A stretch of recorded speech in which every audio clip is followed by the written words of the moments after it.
तो good morning friends. और हमारे टीआरए का जो जीके का सिलेबस है उसके अंदर एक जो सब्जेक्ट है वो है स्टेट पॉलिटी। हिंदी में कहें तो राज्य व्यवस्था। राज्य व्यवस्था मतलब ये एक ऐसा सब्जेक्ट है, इसको मैं सब्जेक्ट से ज़्यादा अवेयरनेस कहूँगा। अब मैं इसको अवेयरनेस क्यों कह रहा हूँ? इसके कहने के कारण है कई सारे। उनमें से कुछ मुख्य कारण ये हैं कि जब आप डेली बेसिस पे जब आप अखबार पढ़ते हैं, तो आप जैसे नॉर्मल जो आपका इंटरेक्शन होता है आपके दोस्तों से, आपके परिवार से, आप जब बैठते हैं तो क्या डिस्कशन करते हैं, क्या हमसे डायरेक्ट जो हमको अफ़ेक्ट करता है, हमारी स्टेट की कुछ पॉलिसीज़, है ना? क्योंकि हम सब एक मो अमूमन जो हमारी मेजर जो जनसँख्या है हमारे देश की वो क्या है? मिडल क्लास फैमिलीज़ हैं। तो हर छोटी पॉलिसी स्टेट गवर्नमेंट की, स्टेट की हमें डायरेक्ट अफ़ेक्ट करती है। तो इसलिए हमें उस चीज़ की थोड़ी-सी ज्ञान भी होना चाहिए, थोड़ा-सा नॉलेज भी होना चाहिए और थोड़े से हम अवेयर भी होने चाहिए कि क्या हो रहा है, क्यों हो रहा है और उससे हमें क्या फ़र्क पड़ेगा, ठीक है? और ये एक ऐसा सब्जेक्ट है पॉलिटी जो कि हम लगभग 6th स्टैंडर्ड से पढ़ते हुए आ रहे हैं, ठीक है? और मुझे पता है कि जो लोग मुझे आप सुन रहे हैं, आप में से काफ़ी लोगों को इस बारे में थोड़ा-सा ज्ञान तो होगा कि बेसिक चीज़ें क्या होती है, ठीक है? किसी भी देश का चलने का तरीका किस बेस पे डिपेंड करता है, वो वहाँ के पॉलिटिकल स्ट्रक्चर पे डिपेंड करता है, ठीक है?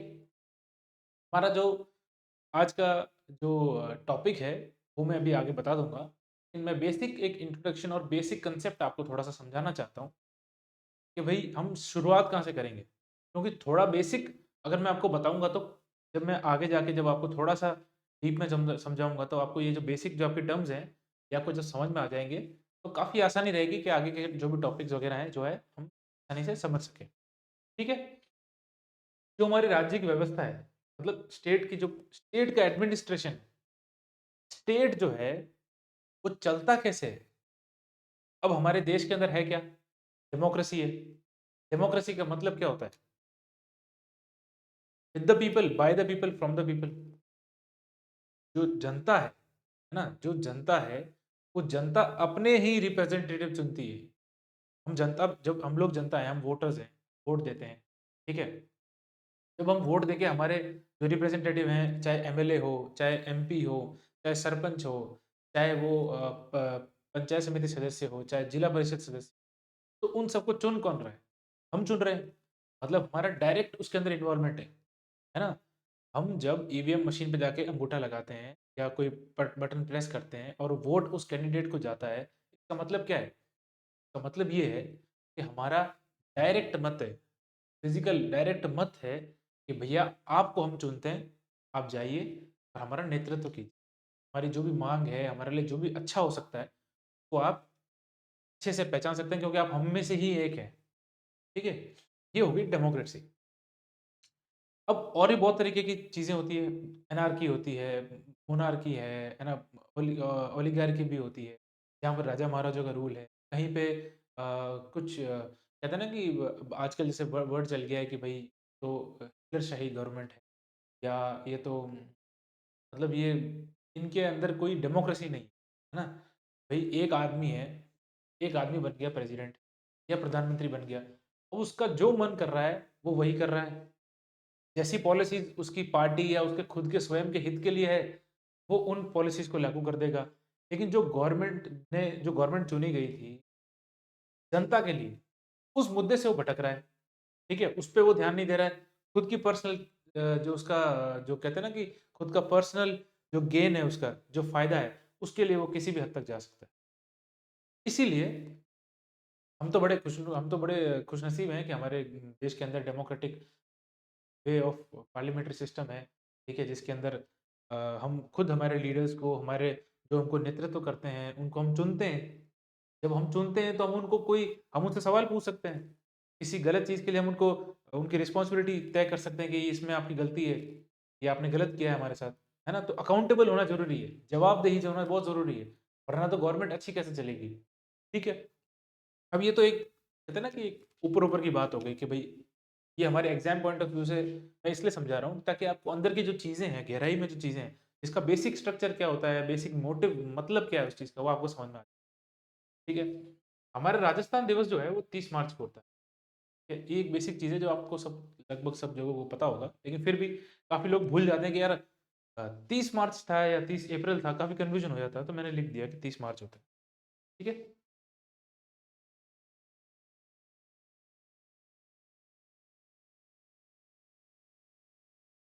तो बेसिक कांसेप्ट के अंदर अगर मैं आपको थोड़ा-सा बताऊँ तो 3 अंग होते हैं, ठीक है? एक पार्लियामेंट्री फॉर्म ऑफ गवर्नमेंट के मुख्य-मुख्य 3 अंग होते हैं। पहला क्या है? स्टेट लेजिस्लेचर, दूसरा है एग्ज़ीक्यूटिव, तीसरा है जुडिशरी, ठीक है? लेजिस्लेचर तो क्या करता है कि भैया बिल क्या बनाना है, क्या माँगे होगी यार एक्चुअली में लेजिस्लेचर को चुनता कौन है? जनता ही चुनती है। तो जनता के ही मुद्दे ये लोग उठाते हैं सदन में, ठीक है? एग्ज़ीक्यूटिव कौन होता है? जो किसी भी काम को जो उनको काम दिया गया है, उसको इम्प्लीमेंट करना है। तल पे उसको इम्प्लीमेंट करना, पॉलिसीज़ हो गई, कोई लॉ हो गया, कोई रूल हो गया, कोई एक्ट हो गया, है ना? उसको धरातल पे जनता के बीच में जाके उसको लागू करवाना और सुचारू रूप से लागू करवाना और देखना उसके अंदर कुछ गलत ना हो रहा हो। जो भी हो रहा हो सही हो रहा हो, है ना? उसमें कोई किसी तरीके की कोई ब्राइबरी नहीं है, कोई करप्शन नहीं है। अब एग्ज़ीक्यूटिव 2 तरीके के होते हैं। एक हो गया परमानेंट और एक हो गया टेम्परेरी। परमानेंट से मेरा मतलब क्या है? परमानेंट से मेरा मतलब ये है कि जो एक रिक्रूटमेंट के थ्रू आते हैं, ठीक है? और ये मोस्टली परमानेंट इसलिए इनको कहा जाता है, क्योंकि जब आप रिक्रूटमेंट के थ्रू आ रहे हो, तो आप एक तरह से नौकरी पेशे से आ रहे हो। मतलब आप हो तो ब्यूरोक्रेट, आप हो तो एक कहते हैं ना अफ़सरशाही लोग जो होते हैं, जो रिच मतलब नहीं रिच नहीं, जो अपर क्लास के अपर मतलब सर्विस लेन में अगर देखो तो आप सबसे ऊपर आते हैं। एग्ज़ाम्पल ले लो आप आईएएस, आईपीएस, आईआरएस। तो ये क्या होता है, ये एक टाइम के बाद में क्योंकि ये जनता के अंदर काम करते हैं, सर्विस करते हैं। जब ये बड़े पद पे जाते हैं तो इनको पता होता है कि भैया पानी की दिक्कत है, मकान की दिक्कत है, रहने की दिक्कत है, सड़कों की दिक्कत है, इनको पता होता है। तो ये लोग क्या करते हैं, किसी भी चीज़ को जब अपनी बड़ी-बड़ी पॉलिसीज़ बनाते हैं गवर्नमेंट की, तो उसमें ये छोटी-छोटी चीज़ों का ध्यान रख के पॉलिसीज़ बनाई जाती है। जब छोटी चीज़ों का ध्यान रख के पॉलिसीज़ बनाई जाती है, तो वो पॉलिसी बड़े लेवल पे बहुत अच्छी सफलता प्राप्त करती है। जब छोटी-छोटी चीज़ों का ध्यान रखा जाएगा, तो ऑटोमैटिकली सब खुश रहेंगे, है ना? उनको पता है धरातल एकदम लोअर लेवल पे क्या दिक्कत है। जब लोअर लेवल की दिक्कत आप साफ करते-करते सब क्लियर करते हुए जाएँगे, तो आप टॉप क्लास तक आपका जो विकास है, वो टॉप क्लास तक अब इसके अंदर परमानेंट तो ब्यूरोक्रेट्स हो गए, ब्यूरोक्रेसी आईएएस, आईपीएस, आईआरएस हो गए। जो टेम्परेरी है, टेम्परेरी कौन हो गए? Council of ministers. अब मैं इनको टेम्परेरी क्यों कह रहा हूँ? देखो, काउंसिल ऑफ मिनिस्टर्स पहली बात तो ये होते कौन है? काउंसिल ऑफ मिनिस्टर्स वो होते हैं कि भई मंत्रिपरिषद हिंदी में तो कह दिया मंत्रिपरिषद। अब ये होते कौन है? भैया हमारी स्टेट लेजिस्लेचर जो हमारी विधानसभा है, उसके अंदर एक गवर्नमेंट बनी, उस गवर्नमेंट ने बहुमत प्राप्त की, उन्होंने अपनी सरकार बनाई। उन सरकार के जो विधायक थे या जो भी लोग थे, उन लोगों ने मिलके एक कुछ मंत्री अपॉइंट किए, ठीक है? भैया 9, 10, 12 जितने भी मंत्री वो मंत्री अपॉइंट किए। अब उन मंत्रियों की जो बैठक है, उसको कहते हैं कैबिनेट। उस कैबिनेट में जो बैठते हैं, काउंसिल ऑफ मिनिस्टर्स, है ना? मतलब एक एक ऐसा एक राउंड टेबल है, उसके ऊपर सारे मिनिस्टर्स बैठे और उन लोगों ने मिलके एक चुन लिया हमारा कौन? सीएम कि भैया ये हमारे लीडर होंगे। तो जब सीएम साहब आपके लीडर हैं और ये सब मिलके पॉलिसीज़ बनाते हैं, वो पॉलिसीज़ देते हैं किनको? इनको कि भैया जाइए, धरातल में इसको इम्प्लीमेंट कीजिए। तो ये टेम्परेरी कैसे हुए? टेम्परेरी ये कैसे हुए? ये टेम्परेरी ऐसे हुए कि इनको वोट कौन दे रहा है? भैया ये सरकार में आ गए। ऐसा तो नहीं है कि परमानेंट आ गए। तो 5 साल के लिए आएँगे ना। जब 5 साल के लिए आए मतलब टेम्परेरी है, ये तो जॉब फिक्स है ना? अनलेस कि इनके ऊपर कोई चार्जेज़ ना लगे हों।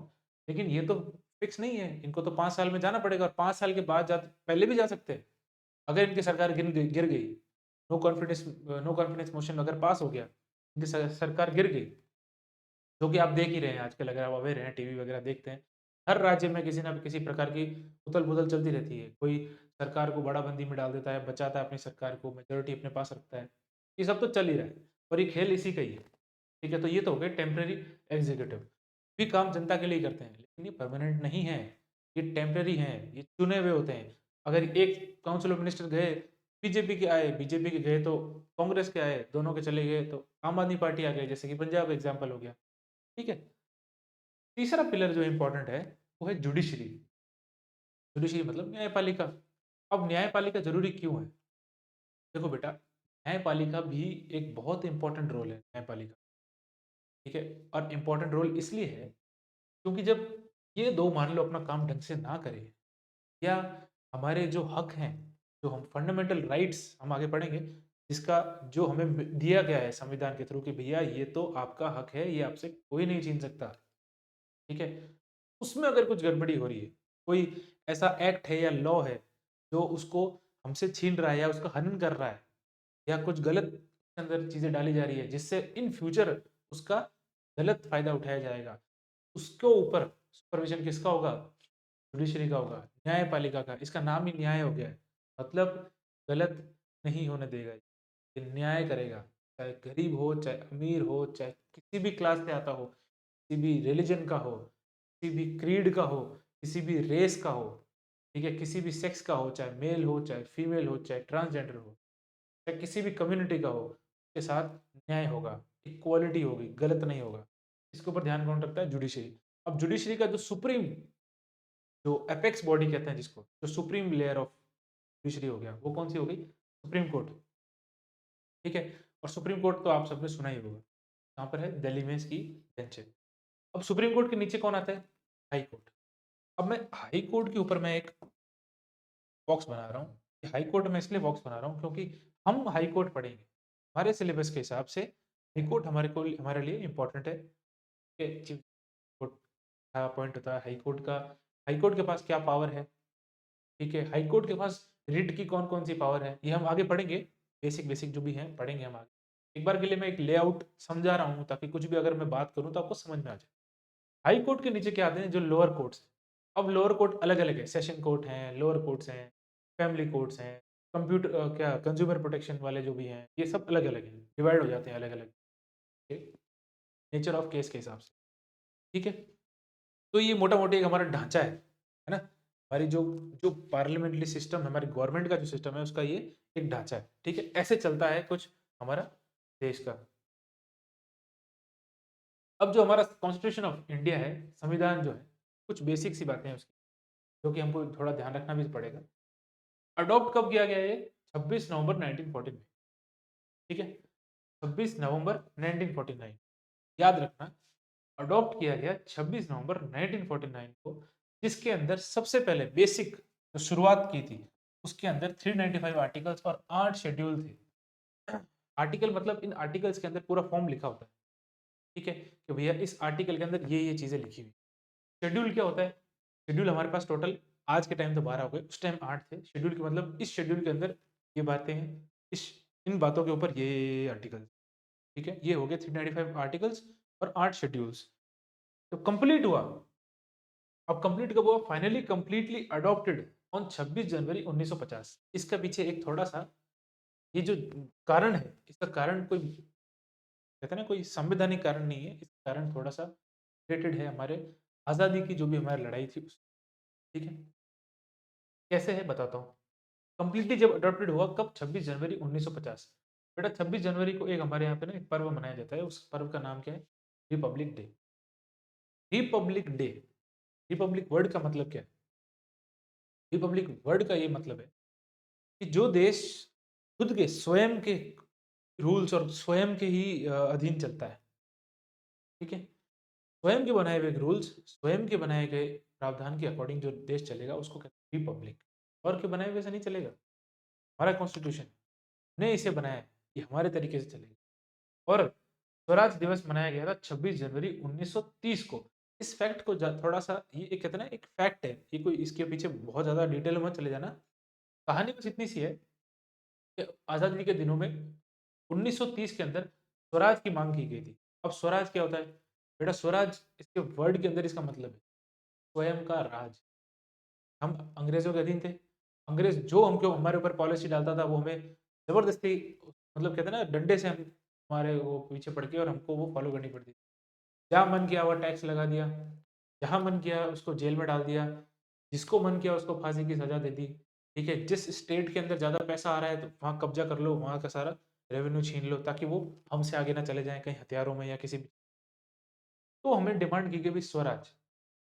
शुरू-शुरू में जो हमारा फ्रीडम स्ट्रगल स्टार्ट हुआ था, कि हमें स्वराज का मतलब स्वराज शब्द तक हम नहीं पहुँचे थे। हमारा ये था कि भैया हमें कुछ शासन दो, ठीक है? हमने ये नहीं कहा था कि प्योर आप निकलिए यहाँ से बाहर, लेकिन हमने शुरुआत किससे की? स्वराज शब्द से। और इस स्वराज का मतलब जब आज़ादी मिली, तब हमें स्वराज का फाइनल कहते हैं ना फल मिला। तो फल स्वराज का हमें 26 जनवरी से शुरुआत की थी और मिला कब? 26 जनवरी 1950 को। इसलिए हम चाहते तो हमारा काम तो यहीं पे खत्म हो गया था, शुरुआत हम यहीं से कर सकते थे। हमने एक ट्रिब्यूट दी, ठीक है? उन सारे फ्रीडम फाइटर्स उन्होंने जान गँवाई अपनी, जिन्होंने अपना सब कुछ न्यौछावर कर दिया। उन लोगों के लिए कि भैया 26 जनवरी 1950 को हम अपना कॉन्स्टिट्यूशन मतलब रिपब्लिक डे मनाएँगे, ठीक है? अब कुछ फैक्ट्स हैं, जैसे कि 26 जनवरी 1950 को से लेके आज वर्तमान स्थिति क्या है, वो थोड़ा-सा हम फैक्ट चेक करेंगे। कैसे? कि पार्ट्स हमारे कितने हैं? 22 पार्ट्स मतलब भाग हैं, कि भाई भाग ए में यूनियन ऑफ इंडिया के बारे में लिखा हुआ है, 2 में क्या लिखा हुआ है, 3 में क्या लिखा हुआ है, 4 में क्या लिखा हुआ है, 5 में, 6 में, ऐसे अलग-अलग पार्ट्स, है ना? फिर म्युनिसिपैलिटी कहाँ है? पंचायत किसके अंदर आता है? सेंट्रल और स्टेट के रिलेशन किस कॉन्करेंट लिस्ट मतलब कुछ ऐसी चीज़ें जो सेंटर के पास भी है, जो स्टेट के पास भी है, वो किस-किस में आएगी, वो सब इन पार्ट्स के अंदर लिखा हुआ है। सबसे पहले स्टार्टिंग में हमारे पास 22 पार्ट थे और एट प्रेज़ेंट आज 25 पार्ट है। आर्टिकल्स हमारे पास 395 थे, जो कि आज हो गए 465। सोचिए आप यहाँ से लेके यहाँ तक हम इंक्रीज़ हुए हैं, मतलब हमने बहुत चेंजेज़ किए हैं पिछले 70-75 साल के अंदर, हमने बहुत सारे चीज़ें बढ़ाई हैं, हमारे आर्टिकल्स नए-नए हमने जोड़े हैं, जो चीज़ हमें लगी कि नहीं, समय के साथ इस चीज़ की ज़रूरत है, तो हमने उसको बढ़ाया है। शेड्यूल्स कितने थे शुरू में? 8 थे। अब शेड्यूल्स क्या होती हैं? शेड्यूल्स वो होती हैं, अनुसूची हो गई। शेड्यूल्स वो हैं जिसके अंदर कुछ चीज़ें परमानेंट डाली गई हैं, कि भैया ये चीज़ तो इसमें रहेगी, इस चीज़ का पूरा विवरण है इसके अंदर। तो 8 तो ये हो गई, पहले थी, अब आज कितनी है? 12 है, ठीक है? हमें जैसा-जैसा लगा कि भैया हमको इसकी भी ज़रूरत है, जैसे 11 और 12 में भई पंचायत और म्युनिसिपैलिटी है, तो आज़ादी के समय नहीं लगा था कि हमें पंचायत की और ज़रूरत पड़ेगी, म्युनिसिपैलिटी की ज़रूरत पड़ेगी। लेकिन आज 8 से 12 हो गई, क्योंकि हमें ज़रूरत पड़ी, क्योंकि हमें लोएस्ट मतलब एकदम निचले स्तर मतलब विलेज, गाँव-गाँव तक हमें इंसान का इस डेमोक्रेसी के अंदर पार्टिसिपेशन चाहिए, ठीक है? उनका इन्वॉल्वमेंट होगा, उनका डायरेक्ट वोट होना चाहिए। हर इंसान का, चाहे वो गाँव में हो, एकदम मिनिमम से मिनिमम लेवल पे हो, उसका भी पार्टिसिपेशन होना चाहिए इस देश के जो संवैधानिक जो इलेक्शन का तरीका है उसके अंदर। इसलिए हमने फिर 11 और 12वीं अनुसूची के अंदर म्युनिसिपैलिटी और पंचायत, म्युनिसिपैलिटी तो हो गई शहर की, पंचायत हो गई गाँव लेवल की। दोनों को जोड़ के 11 और 12 के अंदर अब टोटल आज हमारे पास कितनी है? 12 है शेड्यूल्स, ठीक है? ठीक है? Members from Rajasthan in constituent assembly. देखो बेटा, जब मैंने बताया था ना 26 नवंबर को, जो 26 नवंबर 1949 को हमने डिसाइड कर लिया कि अब हमारे पास हमारा कॉन्स्टिट्यूशन रेडी है, ठीक है? हमारा जो खुद का काम करने का तरीका है, जिस तरीके से हम लॉ और इनके बलबूते पे चलेंगे, वो हमारे पास रेडी है। जब ये हमारे पास रेडी था, तो उसके अंदर पूरी कमिटी थी। बहुत लोग, पूरे देश से लोग बैठे थे उसके अंदर, बड़े-बड़े नेता बैठे थे, बड़े-बड़े लोग बैठे थे, जो लोग खास करके फ्रीडम स्ट्रगल के अंदर, है ना, स्वतंत्रता आंदोलन के अंदर काफ़ी सुचारू रूप से और काफ़ी एक्टिव रूप से जिन्होंने पार्टिसिपेशन, ठीक है बेटा? तो उन लोगों में से काफ़ी लोग थे, राजेंद्र प्रसाद, भीमराव अम्बेडकर, बी आर अम्बेडकर साहब, जवाहरलाल नेहरू, सब थे उसके, सरदार पटेल साहब, लेकिन अलग-अलग कमिटीज़ भी थी। वो कमिटी पढ़ा, मैं उसको उसको आपके साथ नोट शेयर कर दूँगा, लेकिन वो पढ़ाना इतना इम्पोर्टेंट नहीं है क्योंकि वो हमारे सिलेबस में डायरेक्ट है नहीं, है ना? लेकिन ये इम्पोर्टेंट इसलिए क्योंकि इसमें से एक कहते हैं ना कि एक उड़ता हुआ तथ्य मार देते हैं कि बेटा लो, तो भई ऊपर-ऊपर से सारा पढ़ा दिया, लेकिन एक फैक्ट चीज़ें बता दी, ताकि आप इसको भी अगर एक बार रीड करके चले जाओगे कि भई टोटल 11-12 जने जो ये हैं कमिटीज़ में, तो इनमें से एक क्वेश्चन भी आ जाता है कि भैया ये थे या नहीं थे? या इनमें से कौन-कौन थे? या इनमें से कौन-कौन नहीं थे? है ना? तो आपका एक क्वेश्चन यहाँ से सही हो जाएगा, ठीक है? ये जयपुर से 2 जने थे, एक तो वीवी कृष्णमाचारी और एक हीरालाल जी शास्त्री। अब ये हीरालाल जी शास्त्री तो जो प्रजामंडल वाले आंदोलन होंगे उसमें भी हम सब पढ़ेंगे। ठीक है, उदयपुर के थे बलवंत सिंह जी मेहता, वी राघवाचारी और माणिक्यलाल वर्मा। अब ये आपको लग रहा होगा कि यार ये साउथ इंडियन से हैं, राजस्थान में कैसे आ रहे हैं? तो प्रजामंडल में भी ये चीज़ें पढ़ाई गई है क्योंकि ये थे बाहर के, लेकिन गांधी जी या शास्त्री जी या किसी और के कहने पे ये लोग यहाँ आए हैं, इन्होंने चीज़ों को समझा है और इनकी भी एक्सपर्टीज़ ज़रूरी होती है ना? किसी भी चीज़ में इनकी भी एक्सपर्टीज़ ज़रूरी होती है क्योंकि इन्होंने देखा है। यहाँ की रीजनल राज्य व्यवस्था को, यहाँ की व्यवस्था को इन्होंने देखा, प्रणाली कार्य प्रणाली को भी इन्होंने करीब से देखा हुआ है, इसलिए इनकी राय ली जाती है। ठीक है? खेतरी सीकर से थे सरदार सिंह, भरतपुर से थे राय बहादुर जी, जोधपुर से थे जयनारायण व्यास, जो आगे जाके सीएम भी बने। ठीक है? अजमेर मेरवाड़ा, मेरवाड़ा तो एक, तो कहते हैं ना एंशिएंट नाम है अजमेर का, और अजमेर मेरवाड़ा तो पहले यूटी था, एक तरह से सेंट्रल का कब्जे में था। ये तो बाद में आज़ाद हो, मतलब आज़ाद मतलब ये बाद में फ्री हुआ और फिर राजस्थान के अंदर आया। इसकी भी कहानी अलग है। इसके थे मुकुट बिहारी भार्गव। बीकानेर से थे जसवंत सिंह साहब। ठीक है? शाहपुरा भीलवाड़ा से थे गोकुल लाल असावा, इनका भी प्रजामंडल में अच्छा इन्वॉल्वमेंट है। कोटा से थे दलेल सिंह, और अलवर से थे रामचंद्र उपाध्याय जी। ठीक है? अब हम जो आगे बढ़ते हैं कि भाई अभी तक हमने तो पढ़ लिया कि भैया बेसिक चीज़ें क्या हैं, भाई लेजिस्लेटिव क्या करता है, एग्जीक्यूटिव क्या करता है, जुडिशरी क्या करती है। ठीक है? अब हम देखेंगे शुरुआत कैसे करनी है। स्टेट लेजिस्लेचर जो सबसे मेन शब्द है जिसके अंदर ये सब आएंगे, एडवोकेट, जो भी state human right commission, finance commission, सब जो भी हैं, ये शुरुआत हम यहीं से, ताकि देखो ये बेसिक चीज़ें हैं, अगर ये आपको जो बड़ी चीज़ें होती है ना, जब वो समझ में आती है ना, तो उसके अंदर की छोटी छोटी चीज़ें अपना आप ऑटोमेटिकली समझ। स्टेट लेजिस्लेचर मतलब विधानमंडल। अब गलती बच्चा क्या करता है, देखो गलती ये करता है, और मैंने जानबूझ के ये लिखा भी नहीं है यहाँ पे, ताकि आप लोग भूलो नहीं है इसको। ठीक है? जब क्वेश्चन आता है एग्जाम में कि भैया विधानमंडल, जब स्टेट लेजिस्लेचर के अंदर कौन कौन आते हैं, तो सबसे पहले इंसान क्या टिक करता है कि state legislative assembly, state legislative council, दो ऑप्शन टिक कर दिए, आगे चल लिए। एक चीज वो भूल जाता है जो कि सबसे इंपॉर्टेंट है अंदर, गवर्नर भी है, बहुत जरूरी है। जब स्टेट लेजिस्लेचर की बात, विधानमंडल की बात होती है, विधानमंडल की जब बात होती है, तो उसके अंदर विधानसभा भी आएगा, विधान परिषद भी आएगा, और गवर्नर भी आएगा। ठीक है? जैसे कि एग्जांपल बताता हूँ, जब कोई पूछता है कि भाई पार्लियामेंट में कौन कौन है, तो फट से हमारे से क्या निकलता है कि लोकसभा और राज्यसभा। नहीं, वो गलत है। लोकसभा, राज्यसभा और प्रेसिडेंट। प्रेसिडेंट एक बहुत इंपॉर्टेंट अंग है मतलब किसी भी क्या पार्लियामेंट का। वैसे ही गवर्नर इंपॉर्टेंट है किसका, विधानमंडल का। बहुत जरूरी है, इसका ध्यान रखना।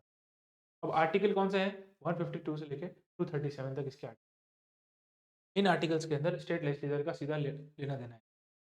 अब जो विधान परिषद है, देखो बेटा विधान परिषद हम हमारे स्टेट में अभी नहीं है, फिर भी हम इसको पढ़ क्यों रहे हैं, तो पढ़ना इंपॉर्टेंट इसलिए है क्योंकि कॉन्स्टिट्यूशन में तो वो चीज़ दी हुई है। ठीक है? कॉन्स्टिट्यूशन में दी हुई है, और आज के टाइम में 6 स्टेट के अंदर ये है, राजस्थान में नहीं है, लेकिन 6 स्टेट के अंदर विधान परिषद है। और राजस्थान में भी कभी कभी कभार डिमांड उठती है कि भैया हमको विधान परिषद चाहिए, हमें भी स्टेट लेजिस्लेटिव काउंसिल चाहिए, ताकि हम विधान जब काउंसिल के अंदर मेंबर आएंगे, तो वो विधानसभा के ऊपर चेक करेंगे भैया ये विधायक काम कर रहे हैं या नहीं कर रहे हैं, एक ऑपोजिशन बनती है। या कहते हैं ना कि काफ़ी, अगर एमएलसी के अंदर मान लो, भाई मान लो कि विधानसभा के अंदर कांग्रेस का गवर्नमेंट है, लेकिन विधान परिषद के अंदर जो है वो बहुमत किसकी है, बीजेपी की है। तो वो लोग क्या करेंगे, प्रेशर डालेंगे, या कोई भी कुछ हो रहा होगा तो कि चेक करेंगे, चेक पार्टी हो गई कि भैया ये सही है या गलत है, या जो भी आवाज़ उठाएंगे, मुद्दा उठाएंगे अगले कुछ। तो वो लेमन लैंग्वेज मोटा मोटा देखा जाए तो बहुत इंपॉर्टेंट है, लेकिन कई चीज़ें ऐसी हैं, कई उसके कहते हैं ना, इसके विपक्ष भी ऐसे हैं जिसके अंदर लगता है कि ये इतना इंपॉर्टेंट नहीं है ये चीज़। क्यों? क्योंकि भाई आज के टाइम 6 स्टेट में, ठीक है? 6 स्टेट के अंदर है, तो वहाँ पर क्या है, पॉपुलेशन ज़्यादा है, तो उनको ज़रूरत पड़ती है, क्योंकि रिप्रेजेंटेटिव कहाँ, मतलब देखो हर गली-गली का मुद्दा उठना चाहिए। वो कैसे उठेगा भाई, एक विधायक के अंडर में तो बहुत लोग आ गए। जब आप एमएलसी और अपॉइंट कर देते हो, तो मतलब छोटे लेवल पे भी एक एमएलसी बैठा है, तो वो उनका नेतृत्व करेगा, उनकी माँग वो उठाएगा।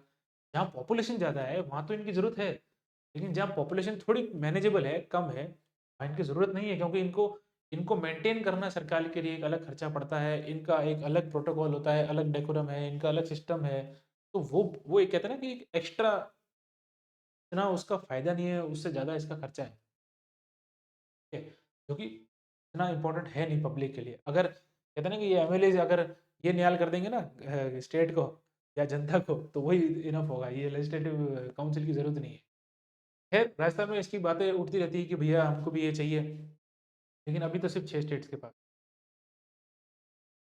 अब स्टेट लेजिस्लेचर के अंदर भी 3 वही जो हमने शुरुआत में जो बात हमने स्टार्ट करी थी कि लेजिस्लेचर है, एग्जीक्यूटिव है, जुडिशरी है, 3 पिलर है। वैसे ही स्टेट गवर्नमेंट के 3 पिलर है। कौन से लेजिस्लेचर, एग्जीक्यूटिव, जुडिशरी। लेजिस्लेचर मतलब असेंबली, विधानसभा। अब मैंने असेंबली यहाँ विधानसभा क्यों लिखा है? क्या परिषद हमारे पास अभी नहीं है। एग्जीक्यूटिव में कौन आ गया? गवर्नर आ गया। कार्यपालिका, कार्यप्रणाली की कोई भी चीज़ जो जो चालू हो रही है, वो किसके नाम से होगी? गवर्नर के नाम से, राज्यपाल के नाम से होगी। तो फिर कौन हो गया? जुडिशरी के अंदर कौन आएगा? या सुप्रीम कोर्ट आता है क्या स्टेट के अंदर? आता है। वो एपेक्स बॉडी है, ठीक है? ये चीज़ें याद रखनी, ये चीज़ ध्यान रखने वाली है। फिर आता है जुडिशरी, अगर स्टेट के हिसाब से देखो तो कौन है एपेक्स बॉडी स्टेट की? हाई कोर्ट है, ठीक है? और हाई कोर्ट का कौन होता है? जो भी चीफ होता है वो कौन होता है? Chief justice of high court. अब chief justice of high court जो है, ये एक करंट का सवाल है और इसका आप देख लीजिएगा कि भैया अभी हमारे जो chief justice of high court है वो है कौन, ठीक है? अगला जो सबसे बड़ा जो मुद्दा है, या जो हम जिस टॉपिक से स्टार्ट करेंगे ये पॉलिटी, स्टेट पॉलिटी, भाई अभी तक तो हमने बेसिक बेसिक पढ़ लिया है। अब जहाँ से हम शुरुआत करेंगे वो टॉपिक थोड़ा सा इम्पोर्टेंट इसलिए है क्योंकि उसकी रोल बहुत बड़े बड़े हैं। ये एक ऐसा पद है, एक ऐसा कहते हैं ना कि ये एक ऐसा ऐसी कुर्सी है ये, कि अगर वो चाहे तो धूम मचा सकता है पूरे स्टेट के अंदर। इसकी पावर्स तो आप कम मत समझिएगा। एक ये मैं हमेशा कहता हूँ, एक गवर्नर और एक स्पीकर, ये 2 लोग ऐसे होते हैं जो बड़ी दुनिया के सामने ना बड़े शांत, और ऐसे लगता है कि भाई यार ये तो बड़े नॉर्मल सी पोस्ट है, तो क्या है? लेकिन अगर ये अपने पावर्स के और अपने करने पे आ जाए ना, ये तो अच्छी अच्छी सरकारें गिरा सकते हैं, स्पीकर, और सरकारें गिरा भी सकते हैं, और मतलब एक बार के लिए बैंड बजा सकते हैं दोनों, उसमें जो भी हैं, जितने भी मेंबर्स हैं या सरकारें हैं, कुछ भी हो, किसी भी पद का लेवल। तो ये दोनों, और ऊपर से दोनों संवैधानिक पद है, इनके पास पावर्स खूब है। लेकिन ठीक है कि पब्लिक पॉलिसी स्मूथ फंक्शनिंग चलती है ना, तो उसके अंदर ये हेल्प करने के लिए अपनी पावर्स का गलत इस्तेमाल तो नहीं करते। होता भी है कई जगह, कई स्टेट्स में गवर्नर गलत इस्तेमाल करता है, सुप्रीम कोर्ट में केसेस चलते हैं, पीआईएल फाइल होती है, पिटिशन फाइल होती है, लेकिन चलता है, छोटी छोटी चीज़ें चलती है। लेकिन सबसे इंपॉर्टेंट में, अगर मैं स्टेट के अंदर एग्जीक्यूटिव प्रणाली से देखा जाए तो गवर्नर है, ठीक है? इसके अंदर आर्टिकल कौन सा आएगा? 153 से लेके 162 तक। 153 से लेके 162 तक जो इसके अंदर आर्टिकल्स आ रहे हैं, ऐसे एक्चुअली में और भी आर्टिकल्स हैं जिसके अंदर गवर्नर का रोल है, लेकिन मुख्य कहते हैं ना, मुख्य जो मोटा मोटा जो इंपॉर्टेंट जो है वो 153 के अंदर कुछ इसके रूल्स, कुछ चीज़ें जो हैं इसकी, जो डायरेक्ट स्टेटमेंट्स हैं वो दिए हुए हैं। सबसे पहले, is a constitutional head of executive and administration in the state. अब इस कॉन्स्टिट्यूशनल हेड का मतलब क्या होता है? देखो बेटा, कॉन्स्टिट्यूशनल हेड का मतलब ये होता है कि कॉन्स्टिट्यूशन से इसकी का जन्म हुआ है, ठीक है? ये कॉन्स्टिट्यूशन ने बोला है, लिखा है उसमें कि भैया एक गवर्नर तो जरूरी है, ठीक है? Constitutional head of executive and administration, executive मतलब कार्यप्रणाली, और एडमिनिस्ट्रेशन क्या होता है? कार्यप्रणाली का अंग ही तो है। या आईएएस आईपीएस ये सब काम ये है क्या? ये एडमिनिस्ट्रेटिव, इनको एडमिनिस्ट्रेटर्स तो कहते हैं, ये एडमिनिस्ट्रेशन ही तो करते हैं, ठीक है? जब इनका हेड कौन होगा? गवर्नर। इनका हेड कौन हुआ? गवर्नर। तो मतलब गवर्नर के साइन से ही लगभग सारे काम हो रहे हैं। टॉप जो प्रायोरिटी है, देखो, ये मुद्दे की बात तो ये है कि पावर तो सारी सीएम के पास ही होती है क्योंकि वो रियल हेड है, चुना हुआ है। गवर्नर के पास इतनी नहीं होगी। लेकिन as a executive, constitution language के अंदर देखा जाए तो एज ए एग्जीक्यूटिव किसके पास सबसे ज्यादा पावर है बेटा? गवर्नर के पास है, ठीक है? Representative of central government, of course. इसको भेज कौन रहा है? सेंट्रल गवर्नमेंट तो भेज रही है। कौन इसको अपॉइंट करके भेज रहा है? प्रेसिडेंट भेज रहा है। अरे भैया, प्रेसिडेंट है किसका? सेंट्रल गवर्नमेंट का ही तो होता है वो, तो गवर्नमेंट ही तो भेजती है। अभी तो अखबारों में नहीं आता कि ये गवर्नर साहब, स्टेट की अगर मान लो सेंट्रल में बीजेपी है और स्टेट में कांग्रेस है, और वो जो गवर्नर साहब होते हैं वो बीजेपी के अपॉइंट किए मतलब है तो कांग्रेस प्रेसिडेंट के अपॉइंट किए भी होते हैं, लेकिन पिछली अपनी लाइफ में वो बीजेपी से जुड़े हुए थे। तो बीजेपी अपना कोई मुद्दा उठाती है ना, तो गवर्नर साहब उसका फेवर कर देते हैं। नो डाउट उनको न्यूट्रल रहना पड़ता है पोस्ट पे। लेकिन जैसे कि भाई अब इलेक्शन हो गए, दोनों पार्टी के पास बहुमत नहीं है, लेकिन गवर्नर ने क्या किया, बीजेपी वाले कैंडिडेट उसको जो भी था सीएम कैंडिडेट उसको बुला दिया कि आप आइए, पहले मैं आपको बुलाता हूँ, आप आइए प्रूफ कीजिए सरकार बनाइए। तो कांग्रेस वाले कोर्ट पहुंच जाते हैं कि सर आपने इनको कैसे पहले बुलाए, हमको बुलाइए, हमारा भी हक है, हम भी चुन के आए हैं। तो ऐसे फेवरेटिज्म चलता है कि भैया गवर्नर ने इसका पक्ष लिया या इसका पक्ष लिया, ठीक है, इसलिए कहते हैं कि he is representative of central government, ठीक है। और देखो अगर उसका नेगेटिव है तो उसका पॉजिटिव भी है, क्योंकि ज़रूरी भी है। अगर मान लो किसी स्टेट के अंदर एक चेकर नहीं भेजा ना सेंट्रल गवर्नमेंट, तो हम अपनी मर्जी का कुछ भी करेगा, स्टेट गवर्नमेंट कुछ भी मर्जी का करेगी, तो कुछ गलत लगेगा अगर कि देश के स्टेट के अंदर कुछ गलत हो रहा है, या कुछ सिचुएशन ऐसी आ गई जहाँ पर इमरजेंसी लगाने की ज़रूरत पड़ेगी, ये प्रेसिडेंट को कॉल ऑफ कर सकते हैं, सर आप स्टेट की कंडीशन खराब है, आप यहाँ पर प्रेसिडेंट रूल लगाइए। और ये लगा भी है, काफ़ी स्टेट में लगा है, राजस्थान में भी लगा है, ठीक है। आगे पढ़ेंगे हम। Is a nominal head, statement जो है सीधा क्वेश्चन आ जाता है कि जो गवर्नर है वो नॉमिनल हेड है या रियल हेड है। बेटा नॉमिनल का मतलब ही क्या हो गया, नॉमिनल का मतलब क्या हुआ, नॉमिनल का सीधा मतलब ये हो गया कि रियल जो पावर्स हैं वो इसके पास नहीं है, बस नॉमिनल पावर्स है, ठीक है। मतलब इसके पास पावर जो है ऊपर ऊपर की है, बादल की पावर इसके पास इतनी नहीं है जितनी सीएम के पास है। देखो सीधी सी बात है, डेमोक्रेटिक गवर्नमेंट पावर किसके पास रहेगी, जो जनता से चुन के आया है, डायरेक्ट इलेक्टेड होकर आया है, ठीक है। Real head power is with council of ministers headed by CM. जो रियल जो पावर्स हैं वो किसके पास होती है, काउंसिल ऑफ मिनिस्टर, जिसको हेड कौन करता है, सीएम। मतलब रियल पावर किसके पास हुई, सीएम के पास। फिर क्या हो गया, नो। आगे बढ़ते हैं। आर्टिकल 153। नाउ आर्टिकल 153 के अंदर सबसे पहले क्या दिया हुआ, definition of governor in it. Governor कौन होता है और उसमें क्या है, एक स्टेट के अंदर एक गवर्नर होना चाहिए, ठीक है। 153 में क्या लिखा हुआ है कि एक स्टेट के अंदर एक गवर्नर होना ही चाहिए। अगर नहीं है, कई बार ऐसा होता है कि एक गवर्नर है और वो दो स्टेट का गवर्नर है, वो चलता है, लेकिन ऐसा नहीं है कि किसी स्टेट के अंदर गवर्नर नहीं है, होना चाहिए, important, it is very necessary, बहुत जरूरी है। गवर्नर के बिना जो प्रणाली है, मैंने बताया ना स्टेट लेजिस्लेचर, वो अधूरा है। ये असेंबली तो है, विधानसभा में विधायक तो आ गए चुन के, लेकिन अब उनके ऊपर एक एग्जीक्यूटिव हेड भी तो होना चाहिए, governor.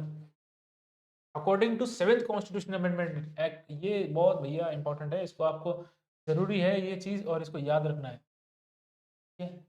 According to 7th constitutional amendment, there shall be a governor for a state or two or more state। सीधा बताता हूँ क्वेश्चन कैसा आएगा, किस अमेंडमेंट के अंदर ये लिखा गया है कि गवर्नर होना चाहिए किसी स्टेट में, या फिर किसी दो स्टेट का एक गवर्नर तो होना ही चाहिए। लिखा है 7th कॉन्स्टिट्यूशन। इस 7th कॉन्स्टिट्यूशन अमेंडमेंट एक्ट के अंदर बहुत सारी चीजें लिखी हुई है, लेकिन मुझे लगता है कि सबसे इंपॉर्टेंट ये, इसमें बहुत चीजें हटा दी गई थी, मतलब बहुत चीजें डाली भी गई थी, लेकिन सबसे इंपॉर्टेंट मुझे ये लगता है क्योंकि गवर्नर से सीधा मिलजुल है, यहाँ से क्वेश्चन आ सकता है। फर्स्ट राज प्रमुख ऑफ राजस्थान, भैया पहले राज प्रमुख बने थे, प्रजामंडल के अंदर भी हम पढ़ेंगे कि भैया पहले राज प्रमुख बने, फिर ये बने, तो इस स्टेट का राज प्रमुख बना, फिर उप राज प्रमुख बना, है ना, फिर हमने ये बनाया। पहला राज प्रमुख ऑफ राजस्थान कौन बना था, सवाई मान सिंह जी बने थे 30 मार्च 1949 को। ये डेट याद रखना, डायरेक्ट डेट के क्वेश्चन आ जाता है। सवाई मान सिंह जी बने थे कब, 30 मार्च 1949 को। और ये तो और भी important, first governor of Rajasthan कौन बने, गुरुमुख निहाल सिंह। अब ये फैक्ट्स हैं, इनमें कोई लॉजिक नहीं, इनको तो आप डायरेक्ट रखना है पड़ेगा आपको। तो भाई गुरुमुख निहाल सिंह पहले गवर्नर थे, और पहले राज प्रमुख कौन थे, सवाई मान सिंह, किस डेट को बने, 30 मार्च 1949। आगे बढ़ते हैं। आर्टिकल 154 के अंदर क्या लिखा हुआ, एग्जीक्यूटिव पावर्स, जो कि मैंने आपको समझाई, एग्जीक्यूटिव पावर्स होती है of state lies with governor according to constitution, ठीक है। एग्जीक्यूटिव पावर्स मतलब कौन सी, कार्य प्रणाली की पावर्स, एडमिनिस्ट्रेशन की पावर्स, धरातल पे काम करने वाली पावर्स किसके पास होती है, वो होती है गवर्नर के पास, पूरे स्टेट की। और उसी के नाम से ही वो सारे काम किए जाते हैं, ठीक है। ये इंपॉर्टेंट है, ये लाइन इंपॉर्टेंट है, सीधी क्वेश्चन आ जाता है इसका। Executive powers of state lies with governor, CM, council minister, या कुछ भी आ जाएगा चौथा ऑप्शन। तो आपको गवर्नर करना है, क्योंकि इसमें देख के अपन को लगता है कि हाँ यार सीएम तो पावरफुल होता है, सीएम के पास ही होगी एग्जीक्यूटिव पावर्स, पावर्स होती है सबके पास, लेकिन नेम किसके नाम से वो सारे काम चलेंगे, गवर्नर के, ठीक है। आर्टिकल 155 के अंदर लिखा हुआ है appointment of governor by, appointment कौन करता है, प्रेसिडेंट करता है। कोर्स उसको रिकमेंड कौन करता है भाई, उस स्टेट का सीएम से पहले डिस्कशन किया जाता है, लेकिन अपॉइंट सेंट्रल गवर्नमेंट अपॉइंट करती है। लेकिन जो प्रेसिडेंट साहब हैं अपॉइंट तो वही करेंगे ना, अपने hand and warrant and hand and seal के अंदर करते हैं, साइन करते हैं वो कि भैया ये आज से इस स्टेट का गवर्नर बनेगा। ही इज नीदर डायरेक्टली और इनडायरेक्टली इलेक्टेड, ओनली अपॉइंटेड। ये इंपॉर्टेंट है। भाई प्रेसिडेंट साहब क्या है, कहा जाए तो रोल इनके बराबर ही है प्रेसिडेंट साहब का, सॉरी गवर्नर साहब का रोल प्रेसिडेंट साहब के बराबर ही है, लेकिन प्रेसिडेंट साहब तो इलेक्टेड होते हैं। प्रेसिडेंट साहब तो देखा जाए तो इलेक्टेड, इलेक्शन होता है प्रेसिडेंट साहब का, तो प्रेसिडेंट साहब का इलेक्शन नहीं होता है। ठीक है, उसके भी कई कारण है भैया, इसके इलेक्शन इतना फायदेमंद नहीं है। ठीक है, इतना उसका कोई फायदा नहीं है, क्योंकि लड़ते रहेंगे, हम अपना गवर्नर खड़ा कर रहे हैं, वो कह देंगे हम अपना गवर्नर खड़ा कर रहे हैं, कॉन्फ्लिक्ट होगा, कॉन्फ्लिक्ट ऑफ इंटरेस्ट। उससे क्या होगा, भुगतेगा कौन, जनता भुगतेगी। इसलिए ये नॉमिनेट होते हैं, और नॉमिनेट करता कौन है, प्रेसिडेंट, याद रखना। कंसेप्ट टेकन फ्रॉम कनाडा, ये भी एक और फैक्ट, खास करके फैक्ट ही रटने हैं आपको। अब एक जो कंसेप्ट है कि भैया हमारे एक स्टेट के अंदर एक होने चाहिए गवर्नर साहब, तो गवर्नर साहब का ये जो कंसेप्ट है, ये कहाँ से लिया गया है, कनाडा से लिया गया है। कनाडा के पीएम साहब अभी याद, क्या वो जो, खैर, आर्टिकल 156, आर्टिकल 156 क्या कहता है, governor shawl hold office under the pleasure of president. Under the pleasure of president क्यों कह रहा हूं मैं, सेंट्रल गवर्नमेंट क्यों नहीं कहा, क्योंकि अपनी वारंट और हैंड एंड सील के अंडर उनको अपॉइंटमेंट कौन दे रहा है, प्रेसिडेंट दे रहा है। तो गवर्नमेंट का तो ऑफ कोर्स उनका रोल है, सेंट्रल गवर्नमेंट का, लेकिन वारंट अपने प्लेजर किसका रहेगा, फिर लास्ट में प्रेसिडेंट रहेगा, मतलब प्रेसिडेंट चाहे तो कभी भी हटा सकता है। फिर head hold office for 5 years, 5 साल तक का इनका ऑफिस होता है, टर्म होता है कि भैया आपके पास 5 साल का है। अब 5 साल की एक इंपॉर्टेंट चीज़ ये है कि मान लो उनके ट्रांसफ़र कर दी, ठीक है, ट्रांसफ़र कैसे करी, अब आपको 2.5-3 साल तो आपको हो गए राजस्थान में, अब आपको हम गुजरात का गवर्नर बनाए। तो जब गुजरात का हम इनको गवर्नर बनाएंगे, if transferred remaining years must be complete. वहाँ से उनका नया टर्म चालू नहीं हो जाएगा कि भैया 3 साल आपने राजस्थान में काम कर लिया, अब आपको 5 साल गुजरात में काम करना है, ऐसा नहीं होगा। साल आपने राजस्थान में काम कर लिया, अब अगले जो 2 साल बचे आपके, वो 2 साल आप गुजरात में निकालो, उसके बाद रीअपॉइंट करते हैं तो रीअपॉइंट कर सकते हैं, लेकिन 5 साल करेगा। नए जगह ट्रांसफर हुआ तो वहाँ से नया टर्म स्टार्ट नहीं होगा, पुराना वाला ही कंटिन्यू होगा।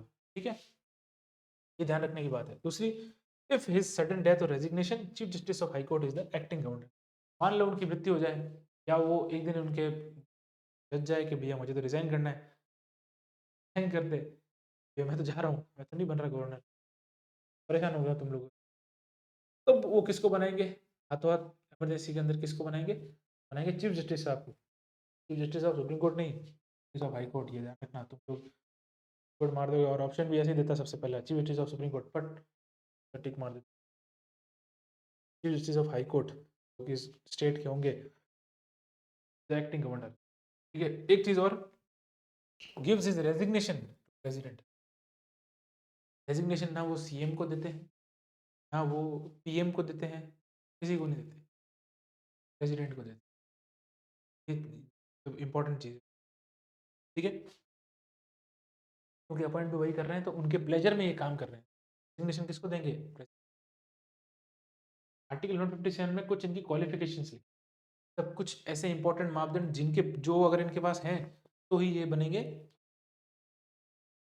गवर्नर। पहला क्या है, सिटीजन ऑफ इंडिया, दूसरा क्या है, कंप्लीटेड 35 ईयर्स ऑफ एज, 35 साल की उम्र कंप्लीट होनी चाहिए, और सिटीजन ऑफ इंडिया होनी चाहिए, not from same state, so that no local politics, same state से नहीं होने चाहिए, क्योंकि जब सेम स्टेट से होंगे तो लोकल पॉलिटिक्स में उनका इन्वॉल्वमेंट रहेगा, जब लोकल पॉलिटिक्स में उनका इन्वॉल्वमेंट रहेगा तो कॉन्फ्लिक्ट ऑफ इंटरेस्ट होगा और लड़ाई होगी। इससे अच्छा है कि वो उस सेम स्टेट से ना रहे, और सीएम ऑफ दैट, जो स्टेट का जो सीएम है, उससे थोड़ी कंसल्टेंसी ली गई, ये हम आपके स्टेट के अंदर इन फलाना फलाना साहब को गवर्नर अपॉइंट कर रहे हैं, आपको कोई दिक्कत तो नहीं है, कोई बहुत बड़ी आपकी कोई आपसी रंजिश नहीं कि आपकी बनती ही ना हो, ऐसा नहीं हो, थोड़ा बहुत सीएम से कंसल्ट किया जाता है, सीएम कहते हैं कि हाँ ठीक है आपको बना दीजिए, हमें कोई दिक्कत, तो बन जाता है, ताकि स्मूथ फंक्शनिंग हो ना, जो गवर्नमेंट है वो चले अच्छे से। 158 में क्या लिखा हुआ है, condition of governors office, governor की ऑफिस की कंडीशन क्या है, सबसे पहली, not be a member of any, centre का ना स्टेट का। तो स्टेट मतलब, स्टेट सेंटर में कौन होता है, एमपी, ठीक है, स्टेट का कौन होता है, एमएलए या एमएलसी। एमएलसी हमारे यहाँ नहीं है, लेकिन तो है, या दूसरे है, राष्ट्र में तो है। नॉट सेंटर और नॉट स्टेट, किसी भी हाउस का वो मेंबर नहीं होना चाहिए, क्योंकि अगर मेंबर है तो ये तो ऑफिस ऑफ प्रॉफिट हो गया एक तरह से, तो इसको ये क्या करना पड़ेगा, इसको छोड़ना पड़ेगा। मतलब अगर है एमएलए और उसको अपॉइंट कर दिया किसी स्टेट का गवर्नर, तो वो क्या करेगा? रिज़ाइन करेगा पहले अपनी सीट से और फिर वहाँ पे जॉइनिंग, ठीक है? लेटेस्ट एग्ज़ाम्पल हुआ है, अगर आप क्रेडिट हैं तो आपको पता, if elected member is appointed, need to vacate his और अ सीट। सेम वाली बात है। ये अगर आप इलेक्टेड मेंबर हो या, लेकिन अब आपको कहीं से किसी स्टेट का गवर्नर अपॉइंट कर दिया है, तो ये भी सीट छोड़नी पड़ेगी। या फिर तीसरी लास्ट क्या है? Not hold any office of, किसी भी ऐसी संस्था का काम आपके पास नहीं होना, वित्त फायदा होता हो तो आपको वो पोस्ट विकेट करनी पड़ेगी, या फिर आपको वो ऑफिस ऑफ प्रॉफिट जो है वो छोड़ना। हालांकि ऑफिस ऑफ प्रॉफिट की प्रॉपर डेफिनेशन कौन दी नहीं गई है, ये आज भी एक मिस्ट्री है कि भैया होता क्या है ऑफिस ऑफ प्रॉफिट। लेकिन कुल मिला के वही बात है कि भैया आपको किसी ऐसी बड़ी संस्था से आप डायरेक्ट, आपका इन्वॉल्वमेंट उसमें नहीं होना चाहिए कि वित्त फायदा आपको, ठीक है? क्योंकि एक न्यूट्रल पोस्ट है। आप जो भी किसी स्टेट में जाएंगे, मान लो गुजरात के बन गए गवर्नर, गुजरात में आपके बहुत बड़े धंधे हैं किसी चीज़ के, पोर्ट के और एक्सपोर्ट्स के, तो आप कुछ ना कुछ वहाँ पे गड़बड़ी करोगे, न्यूट्रल रहने के लिए चीज़। If appointed for two states, अगर वो मैंने बताया ना, दो स्टेट के वो बन सकते हैं गवर्नर एक साथ। काफ़ी, जैसे आनंदीबेन पटेल है तो वो छत्तीसगढ़ के भी थे और इससे पहले एक और एमपी के भी थे, तो दोनों स्टेट के वो पास पास में हैं, दोनों दोनों के वो दो स्टेट है लेकिन गवर्नर एक ही है। तब इस कंडीशन में क्या होता है कि उनका जो भी सैलरी और जो एम्प्लॉयमेंट्स है, उनके वित्त जो भी फायदे होंगे वो कौन देगा? दोनों स्टेट मिलके देंगे, और किस रेशियो में देंगे वो कौन डिसाइड करेगा? प्रेसिडेंट भाई। 50-50 भी दे सकते हैं, 60-40 भी दे सकते हैं, 80-20 भी दे सकते हैं। वो डिसाइड कौन करेगा? प्रेसिडेंट साहब करेंगे, ये इंपॉर्टेंट है। आर्टिकल 159 में क्या लिखा हुआ है? ओथ और affirmations by governor. Oath and affirmations by governor, his oath is administered by chief justice of high court. तो ओथ कौन दिलाते हैं? चीफ जस्टिस साहब दिलाते हैं हाई कोर्ट के, ठीक है? Warrant signed by president on his appointment. अब इनकी जो अपॉइंटमेंट के ऊपर जो वारंट साइन कौन करते हैं? प्रेसिडेंट साहब करते हैं। प्रेसिडेंट साहब क्यों करते हैं? क्योंकि वही अपॉइंट कर रहे हैं, तो उनकी हैंड एंड सील के साइन होती है। हैंड और सील मतलब एक वारंट जारी करते हैं, वही ये, हाँ ये आज से इस गवर्नर है, को एक वो कहते हैं ना, उसको डॉक्यूमेंट माना जाता है, उसको लेटर डॉक्यूमेंट माना जाता है। राज्यपाल की क्षमा करने की शक्ति, क्षमा मतलब पार्डन, इंग्लिश में कहेंगे पार्डन। माफ कहाँ तक, किस लेवल तक माफ कर सकता है ये, वो हम डिसाइड डिपेंड कर। देखो मैंने इसको टेबल फॉर्म में इसलिए लिखा ताकि आपको याद रहे। डायरेक्ट फॉर्म बता देता जब एग्जाम में क्वेश्चन आया था तो कंफ्यूज हो जाता कि यार इसके पास थी या पावर नहीं थी। प्रेसिडेंट और राष्ट्रपति दोनों के पास ये पावर होती है, इसके पास थोड़ी सी ज़्यादा होती है, इसके पास थोड़ी सी कम होती है। क्या ज़्यादा है क्या कम है अभी देखते हैं। He can grant pardon, deprive, despite, suspension, remit और कम्यूट। माफ कर सकता है, कम कर सकता है, चेंज कर सकता है कि सज़ा को। ये सब किसमें? प्रेसिडेंट के पास है। ये सब सेम पावर्स गवर्नर के पास भी है। ये इंपॉर्टेंट है, गवर्नर के पास भी सेम पावर्स है, लेकिन क्या नहीं है वो भी आगे पढ़ेंगे। He can pardon death sentence, मौत की जो सज़ा होती है उसको कौन माफ़ कर सकता है? प्रेसिडेंट माफ़ कर सकता है। लेकिन जो गवर्नर है वो इसको माफ़ नहीं कर सकता है, तो छोड़ना मत। प्रेसिडेंट कर सकता है मौत की सज़ा को माफ़, गवर्नर नहीं कर सकता। He can pardon court marshals, तो कोर्ट मार्शल आर्मी वाले होते हैं, आर्मी वाले कोर्ट मार्शल्स होते हैं, वो ये कर सकते हैं पार्डन, मतलब माफ़ कर सकते हैं, लेकिन ये नहीं कर सकते। अब ये क्यों कर सकते हैं? क्योंकि he is the supreme leader of 3 forces. तीनों जो जो हमारी डिफेंस की फोर्सेस हैं, उन तीनों का सुप्रीम लीडर कौन है? प्रेसिडेंट साहब है।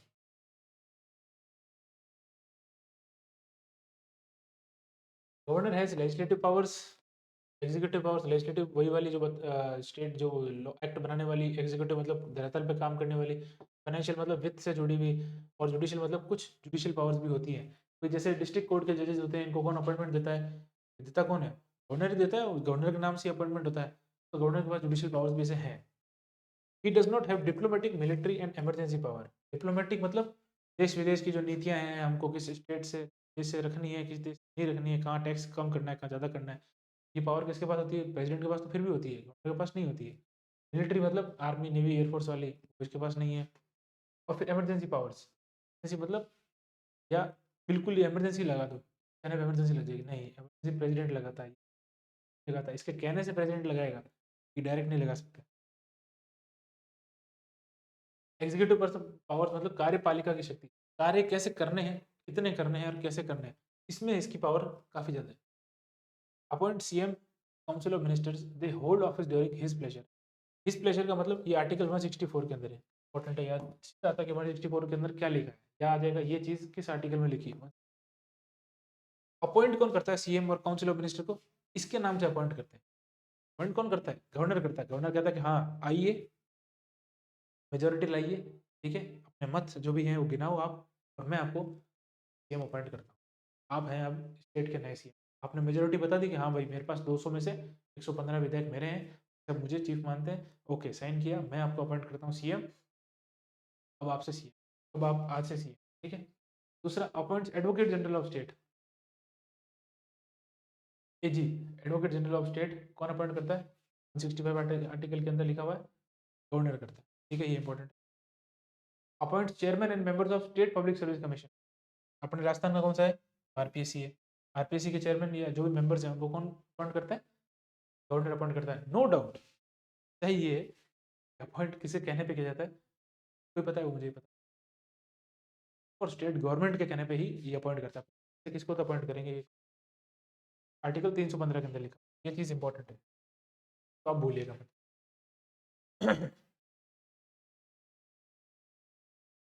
स्टेट इलेक्शन कमिश्नर को कौन अपॉइंट करता है? गवर्नर अपॉइंट करता है। किस आर्टिकल के अंदर लिखा हुआ है? 243 के। ये हम डिटेल में पढ़ेंगे जब हम स्टेट इलेक्शन कमीशन पढ़ेंगे। अभी सिर्फ याद रखो कि इसको अपॉइंट कौन कर रहा है?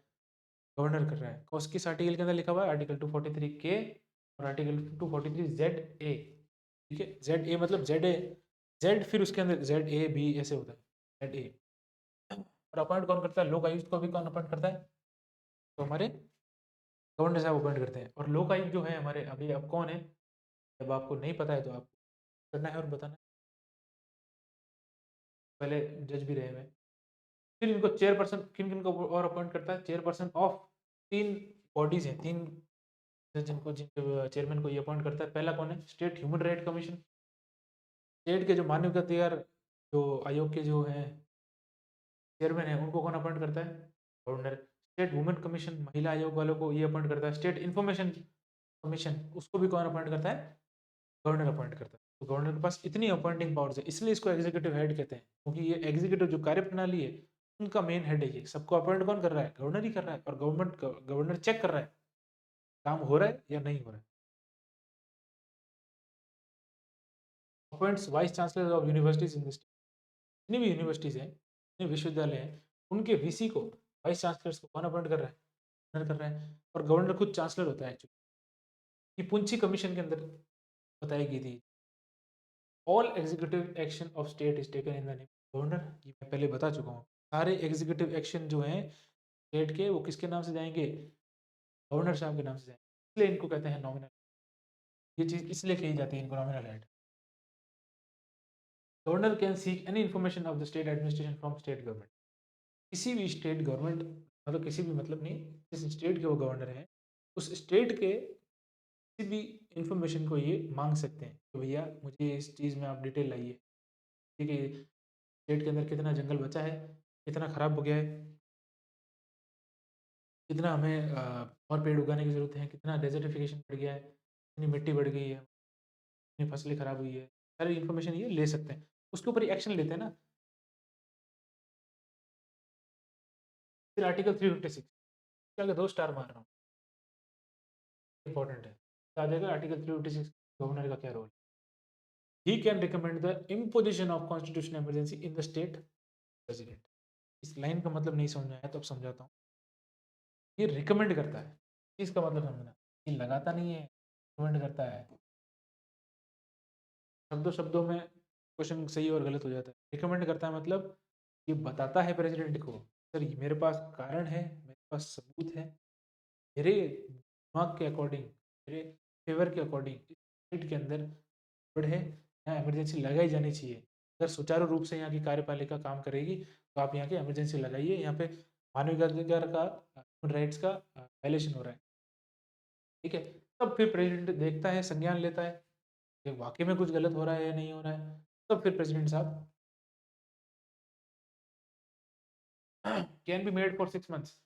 भाई जो इमरजेंसी है वो 6 महीने तक लगती है, ऐसे तो ऑफिशियली 6 महीने तक लगती है। 6 महीने तक उसका ठीक हो गया तो ठीक है, वरना उसको और बढ़ा भी सकते हैं। 6 6 महीने तक और कितने 3 साल तक मैक्सिमम जा सकता है।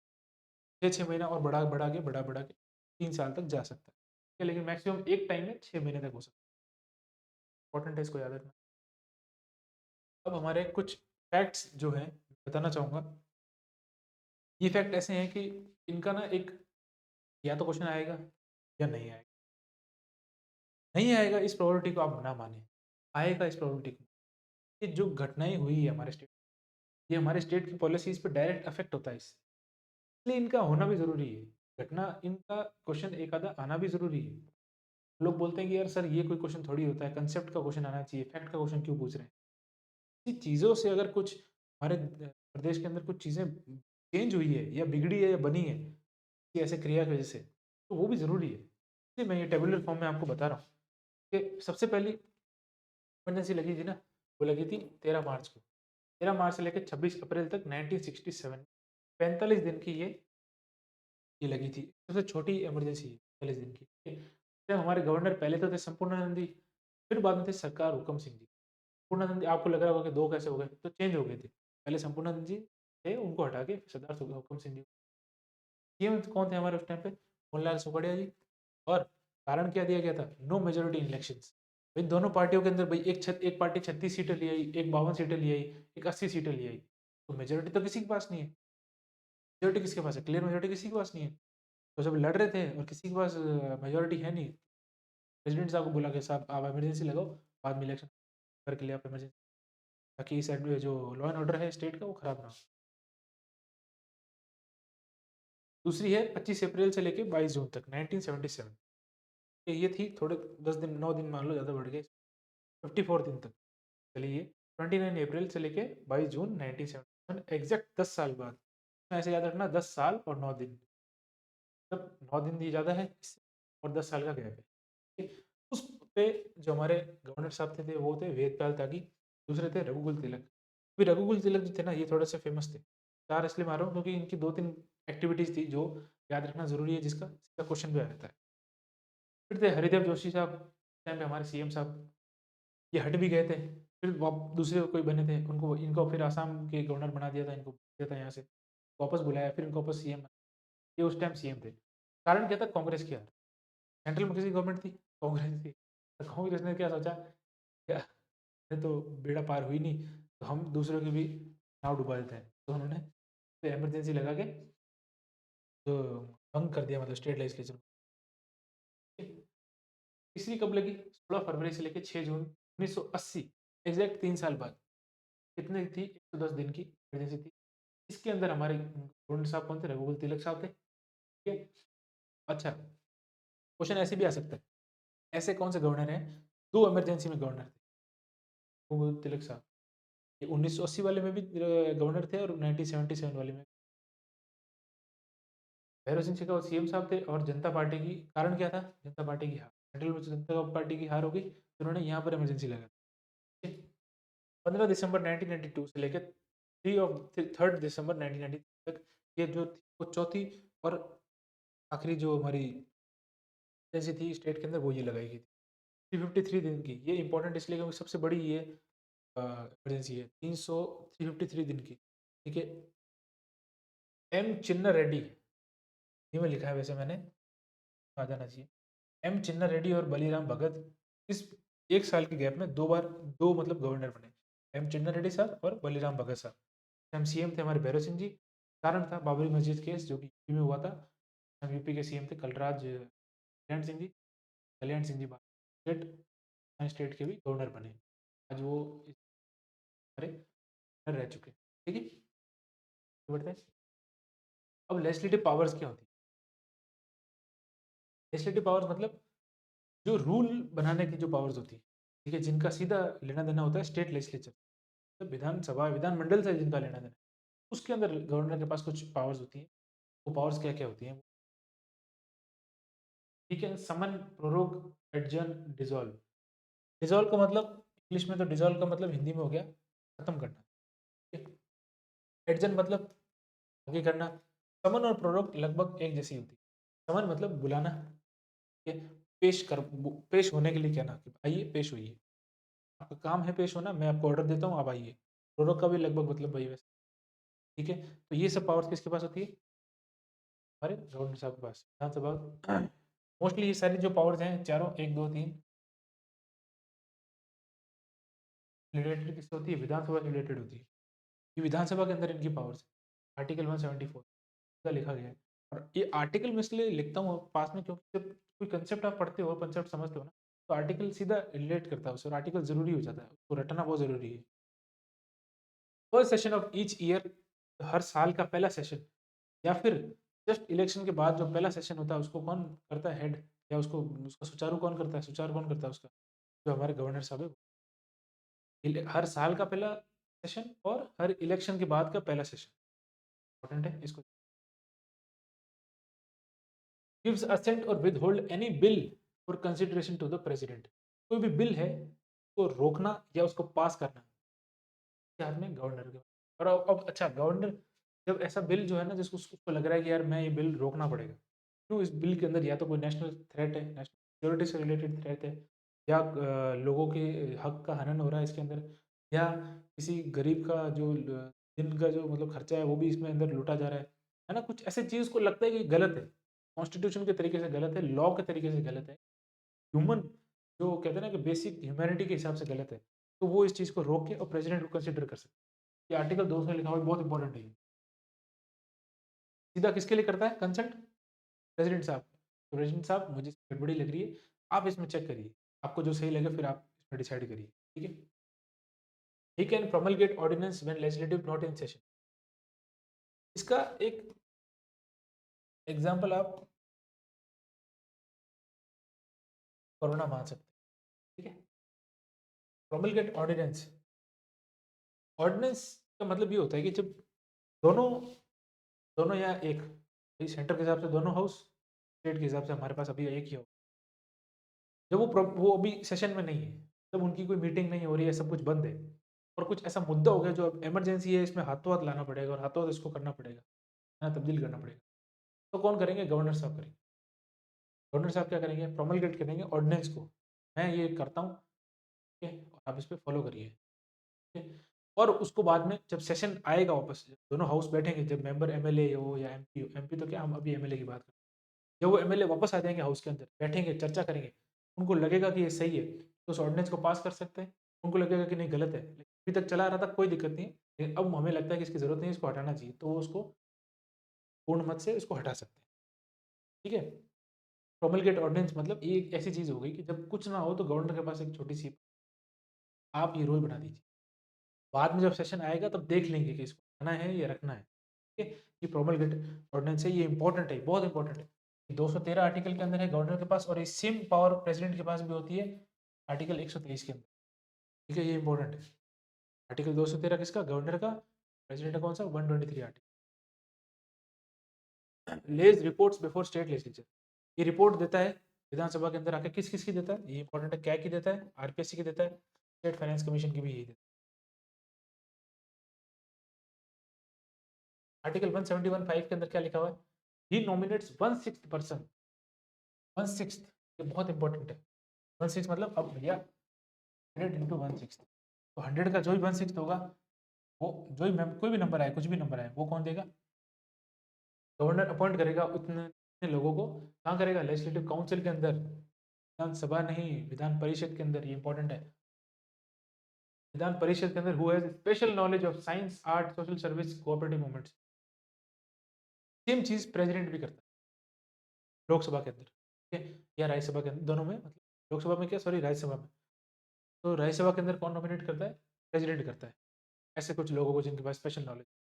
सेम चीज गवर्नर के पास भी सेम पावर है, वो कितनी करता है? 1/6, ये याद रखना, 1/6, ठीक है? ये हम आगे डिटेल में ही पढ़ेंगे, लेकिन अभी याद रखना, 1/6 लोगों को गवर्नर नॉमिनेट करता है विधान परिषद के अंदर। अब कुछ फाइनेंशियल पावर्स है इसकी, क्या-क्या है? He sees that budget discussed in the state, budget discuss हो रहा है, ये चीज़ ये देखेगा कि भैया बजट हो रहा है डिस्कस, सही से हो रहा है कि नहीं हो रहा है, गलत तो नहीं है। Money bill can be introduced with his prior recommendations. Money bill जो होता है, जो वित्त जो होता है जिससे रिलेटेड, जो मनी बिल ऐसी चीज़ है जिसको कोई रोक नहीं सकता, विधान परिषद तो उसको रोक भी नहीं सकती है तो भी। लोकसभा में पारित हुआ तो राज्यसभा में कितने दिन तक रोक सकती है? ज़्यादा दिन तक रोक नहीं सकती। वो अल्टीमेटली पारित होता ही है। क्यों? क्योंकि उसके ऊपर पहले से साइन किसके होते हैं? गवर्नर के। मतलब रोकेगा कौन? क्यों रोकेगा भैया? गवर्नर के तो पहले से साइन है उसके ऊपर, तो गवर्नर के साइन है तो गवर्नर ने पहले से साइन करके दे दिया, तो वो अब कौन रोकेगा? स्टेट लेजिस्लेचर से पास हुआ विधानसभा से और आगे पारित, ठीक है, क्योंकि इसी का साइन है उस पे तो। सेम विद प्रेसिडेंट, प्रेसिडेंट भी मनी बिल पे पहले साइन कर देता है। Money bill can be introduced with his prior recommendations. Demand for grants, demand for grants क्या होता है? किसी भी जगह पे ग्रांट्स की ज़्यादा डिमांड है, कुछ पैसों की एक्स्ट्रा पैसों डालना पड़ेगा, तो उसके अंदर भी इसके पास पावर है कि ये अपनी इच्छा से वहाँ कर सकता है, और या फिर सजेस्ट कर सकता है इसमें आप डालिए, ये demands of grants. He makes finance commission the state to review financial position of the panchayat and municipal. Finance commission को कौन अपॉइंट करता है? गवर्नर करता है। ये स्टेट वाले को याद रखना, ये स्टेट फाइनेंस कमीशन हो, ये वाला मत समझ लेना। स्टेट फाइनेंस कमीशन को कौन अपॉइंट करता है? ताकि वो लोग किसको पैसा दे सके? पंचायत और म्यूनसिपैलिटी का जो फाइनेंशियल उनका जो भी लेखा जोखा है वो कौन करता है? फाइनेंस कमीशन करता है, स्टेट फाइनेंस कमीशन। और किस आर्टिकल के अंदर लिखा हुआ? आर्टिकल 243 आई 243 वाई। 243 आई 243 वाई, इसको हम म्यूनसिपैलिटी और पंचायत जब हम पढ़ेंगे तो उसमें और डिटेल से पढ़ेंगे, लेकिन अभी ये आर्टिकल ध्यान रखना, आई वाई। आई से याद रखना भैया वित्त है, फाइनेंस है, पैसा, पैसा है, पैसा मतलब इनकम, इनकम से आई, ठीक है, ये इसकी ट्रिक है, याद रख लेना। आई से किस रिलेटेड है? वित्त से related. He appoints CM when no clear cut majority, ये मैंने पहले ही बता चुका हूँ। सीएम को कौन अपॉइंट कर रहा है? भाई देखो, महाराष्ट्र के अंदर जब बीजेपी और कांग्रेस और एनसीपी सारी पार्टीज आई, अब जो भगत सिंह जी कोश्यारी साहब थे उन्होंने क्या किया? अब देवेंद्र फडणवीस जो बीजेपी के हैं उनको पहले बुला दिया, क्योंकि वो कोश्यारी साहब भी पहले बीजेपी के थे, तो गवर्नर है, वो न्यूट्रल रहना चाहिए, लेकिन मेजोरिटी किसी के पास नहीं थी, लेकिन उन्होंने पहले देवेंद्र फडणवीस को क्यों बुलाया? ताकि वो अपनी मेजोरिटी प्रूव करे और सीएम बन जाए। कांग्रेस वाले सुप्रीम कोर्ट चले गए कि इन्होंने पहले इनको कैसे बुलाया, तो ये लड़ाई चलती रहती है। अब उसमें ये बात है कि जब देवेंद्र फडणवीस, तो शिवसेना ने बैकआउट कर दिया कि हम आपको सपोर्ट नहीं करते। कांग्रेस ने शिवसेना को अप्रोच कर दिया कि आप हमको सपोर्ट कर, मतलब अपन सब एक जाते हैं, हम आपको सपोर्ट करते हैं, आप सीएम बन जाइए, लेकिन आप भाजपा को सीएम, ये कारण हो गया। तो ये इसलिए ये अपॉइंट सीएम पर नो क्लियर कट मेजोरिटी, कोई मेजोरिटी नहीं है, लेकिन सीएम को अपॉइंटमेंट के लिए बुला कौन रहा है? गवर्नर, गवर्नर की पावर है, ठीक है। He dismisses council of minister if they can't prove majority in no confidence motion, ये इंपॉर्टेंट है, ये मैं आगे डिटेल में और समझाऊंगा। अभी ध्यान रखना, नो कॉन्फिडेंस मोशन में क्या होता है? किसी ने चैलेंज कर दिया, किसी ने तो क्या, मेंबर्स ने चैलेंज कि हम ये मानते हैं कि आपके पास पूर्ण बहुमत नहीं है, आपकी सरकार बिगड़ी हुई है, टूट जाएगी। तो सीएम क्या करता है, या जो भी लीडर है, वो हाउस का लीडर क्या करता है? सारी टीम को लेके आता है, नो कॉन्फिडेंस मोशन होता है। अगर वो पारित हो गया नो कॉन्फिडेंस मोशन, तो मतलब आपकी सरकार गिर गई। अगर वो पारित नहीं हुआ, मतलब आपके पास कॉन्फिडेंस है, आपके पास लोग हैं, आपके पास मत है, आपके पास मेजोरिटी है, तो आपके पास काउंसिल ऑफ मिनिस्टर आपके जिंदा रहेंगे और आप सीएम। अगर वो पार हो गया, पारित हो गया, तो आपके पास सरकार आपकी गिर गई और आप उसी टाइम से सीएम अब नहीं, ठीक है। इसलिए काउंसिल ऑफ मिनिस्टर को भी यही अपॉइंट करता है। अब कुछ एक्स्ट्रा पॉइंट्स हैं, अब ये फैक्ट है एक्चुअली में, जो कंसेप्ट जो हमको समझना था मोटा मोटा वो हमने सारा समझ लिया, तो हमको सिर्फ कुछ एक्स्ट्रा पॉइंट्स जो देखना है, कि मैं नोट्स में और भी दूंगा, वैसे छोटा छोटा यहाँ बताया। Post of governor established on 1 नवंबर 1956, 1 नवंबर 1956 को ये हमारी जो पोस्ट थी गवर्नर की, ये फाइनली डिसाइड की गई राजस्थान के। राजस्थान इतना लेट क्यों हुआ? क्योंकि देखो, राजस्थान लेट तो क्या हुआ, सभी लेट हुए, लेकिन राजस्थान के अंदर थोड़ी जैसे रियासतें ज़्यादा थी, तो उनकी आपस के अंदर पर्सनल डिस्प्यूट्स भी उनके ज़्यादा थे, इसलिए थोड़ा सा डेट हमारी 1 नवंबर 1956, इस डेट को याद रखना, 1 नवंबर 1956। सीधा क्वेश्चन आ जाएगा, गवर्नर्स एक्सपायरिंग ऑन पोस्ट, ऐसे गवर्नर जो गवर्नर रहते हुए मृत्यु हो गई जिनकी, उनमें से सबसे पहले थे दरबारा सिंह, 1998 में हुई।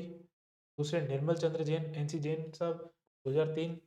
शैलेंद्र कुमार सिंह 2009 में, और फिर श्रीमती प्रभा राव 2010। ये याद रखना, दरबारा सिंह 1998 में, निर्मल चंद्र जैन 2003 में, शैलेंद्र कुमार सिंह 2009 में, Shrimati Prabha Rao 2000। Women governor of Rajasthan, महिला जो गवर्नर थी, इंपॉर्टेंट है। क्या होता है ना कि आजकल मेरे को ट्रेंड लगता है, जो बहुत क्वेश्चन ऐसे हो रहे हैं जो वुमेन से रिलेटेड आ जाता है। भाई अगर मान लो गवर्नर का नहीं पूछा ना, तो वुमेन कमीशन का हेड क्वेश्चन आ जाएगा कि भाई महिला आयोग की पहली सबसे पहले कौन थी, या लेटेस्ट कौन है, या कौन थी जो डिसर्व जो रहते हुए मर गए, ऐसे क्वेश्चन बहुत आ रहे हैं। सबसे पहले तो थे हमारे पास जो गवर्नर थे, जो महिला थी, प्रतिभा पाटिल जी, ये आगे जाके राष्ट्रपति भी बने, तो ध्यान रखना, आगे जाके राष्ट्रपति भी बने थे। प्रभा राव जी 2010 में थे। मार्गरेट एल्वा जी 2014 में थे। मार्गरेट एल्वा जी ने इस रिलेटेड कुछ करंट में न्यूज़ भी हैं, मैं बताऊँगा नहीं। तो बताऊँगा तो तुम लोग तो अब तुम लोगों को गूगल करना है मार्gaरेट एल्वा कौन है, इनका भी लेटेस्ट में अभी इनके साथ क्या क्या चल रहा है। न्यूज़ में थे ये। First governor to resign Rajasthan के अंदर पहले ऐसे गवर्नर जो ऑफ़िस में रह के जिन्होंने रिज़ाइन किया, वो थे मदन लाल खुराना जी 2004 में किए। ठीक है? ये एक पॉइंट है। क्या पहले ऐसे कौन से गवर्नर थे जिन्होंने ऑफ़िस में रहते हुए रिज़ाइन किया? मदन लाल खुराना जी। और लास्ट पॉइंट ये है कि first governor to be suspended, को सस्पेंड किया गया। मैंने इसलिए रघुकुल तिलक के आगे उस टाइम टिक लगाया था। ये थोड़े से कंट्रोवर्सी भरे गवर्नर थे। रघुकुल तिलक साहब 1981, इनको सस्पेंड किया गया था। और ये वो गवर्नर हैं, 2 इमरजेंसी के अंदर गवर्नर। याद रखना इस चीज़ पॉइंट्स को, छोटे-छोटे पॉइंट्स पे एक क्वेश्चन दे देती है, कभी अधीनस्थ दे देता है बोर्ड या आरपीएससी दे देता है। तो याद रखना रघुकुल तिलक साहब 1981 में इनको सस्पेंड किया गया था, 2 इमरजेंसी के गवर्नर थे।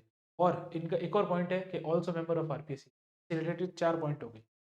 ये चारों को याद रखना है आपको।